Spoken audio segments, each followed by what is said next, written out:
Shahjahan Siraj, Hero Alam Facebook page, দশালিয়া। বন্ধুরা, আমরা এখন চলে যাচ্ছি হিরো আলম কয়রাখোলনা পেজ থেকে সরাসরি দশালিয়া সেই ভেড়িবাঁধে। সেখানে আমাদের সহকর্মী মোহাম্মদ শাহজাহান সিরাজ। আমরা আজকে আছি মরসপুর ইউনিয়নের দশালিয়া বেড়িবাঁধ। যে বেড়িবাঁধ এমএলএর প্রভাবে ভাঙন হয়েছে। জলোচ্ছ্বাসের এই ভাঙার পানিতে নদীর পানিতে প্লাবিত হয়েছিল এই মহারাজপুর ইউনিয়নের দশালিয়া গ্রাম। আজকে ভাঙনের পর প্লাবিত হওয়ার ৬ষ্ঠ দিন। এই ৬ষ্ঠ দিনের মাথায় আজকে আমরা আসছি যে এই দশালিয়া বেড়িবাঁধ নির্মাণ কাজ শুরু হচ্ছে। জানি না এর শেষ কোথায়। আবার ৩টার সময় দেখতে হবে যে বাঁধ টিকলো কিনা। গত ৩ দিন আগে এই বাঁধে কাজ করছিল পানি উন্নয়ন বোর্ড। তাদের ব্যর্থতার কারণে এই বাঁধ আবার বেঁধে যায়। আজকেও তাদের ব্যর্থতা আছে কিনা জানি না।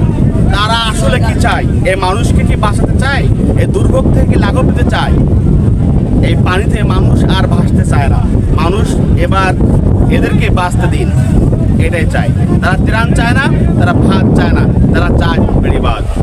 আমরা দেখছি আজকে এই বেড়িবাঁধে শত শত মানুষ স্বেচ্ছাশ্রমে কাজ করতে গেছে।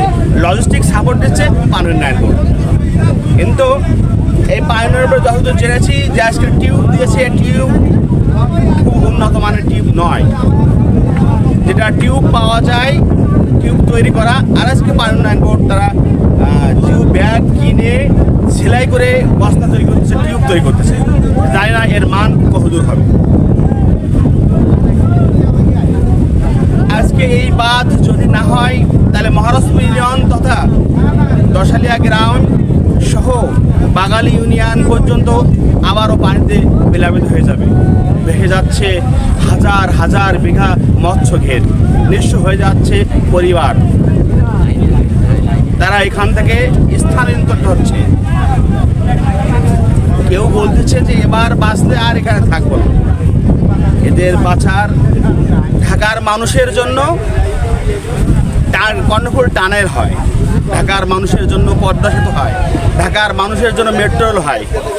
আর এই উপজেলার কয়রা উপজেলার উপকূল মানুষের জন্য বাঁধ হয় না। এটা মানুষের দাবি। এই কয়রা উপজেলার মানুষ তো আর বাংলাদেশের মানচিত্রের বাইরে নয়।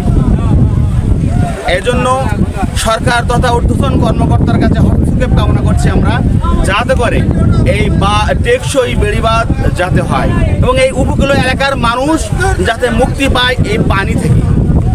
সকালে যখন জোয়ার আসে, ঘরের ভিতরে মাজা সমান পানি চলে যায়। তাদের যখন কিছু করতে হলে ওই ঘাটের উপরে মাচা করে উঠতে হয়। আবার যখন ভাটা হয় পানি নেমে যায়, আবার রাত যখন চলে আসে তখন আবার পানি ভর্তি হয়ে যায়।